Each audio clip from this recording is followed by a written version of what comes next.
Hello, everybody. I don't know if it's playing. Today we read from Proverbs 26 and Daniel.6. So we'll start off with Proverbs 26. I like verse 20. Can you read that for me? Where no wood is, there the fire goeth out. So where there is no talebearer, the strife ceaseth. Yeah, I like that scripture because when people get into arguments and stuff like that, or like just conflicts, heated stuff, a lot of times it can be avoided. Just like, I don't know, you think of it like as like fire, people throwing wood in the fire, throwing this one. So you could throw the bigger like log or whatever, and the fire ignites more and more. They're trying to overdo each other or whatever. But if you just let them yell and you're just keeping your peace, then that's making them look stupid, because then they're just throwing it all and they're just like expelling all this energy, and you're just like, you're not stressing at all. You're keeping your peace, and you're the one who's looking, like the adult, and you're not looking like a little kid throwing the temper tantrum. Or you can keep your cool. That's what takes the most strength, and that's what shows you being an adult. Seriously. That's excellent. Yeah. And there's such a need for that. I believe that our numbers, the tallies, this is the next weekend in the summer. I think this is, the second weekend, and we hear Monday morning of the tally as far as the shootings. I believe that it would decrease if we would really take this to heart. And then the next verse says, as coals are to burning coals and wood to fire, so is a contentious man to kindle strife.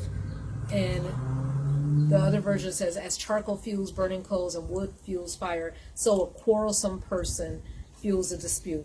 The bottom line is to secure your peace at all costs. Don't let anyone steal your joy, steal your serenity, because when it gets heated, it gets hot out here, then tempers flare up, and then we see a lot of mayhem. What about in Daniel? Daniel's in the lion thing. He kept his peace. So Yes. He wasn't stressing out.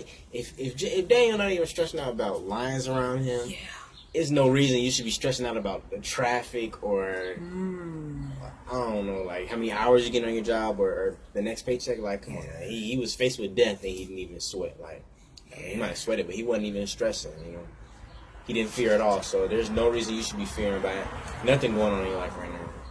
Amen. And Daniel had an excellent spirit in verse 3, and he kept on being promoted over and over. And the start of this was because some haters, leaders, they're like, why is he getting all these promotions and being set before us and ahead of us? Because he had an extraordinary temperament, and he was able to serve the Lord, pray, worship, be courageous, and the Lord again delivered him.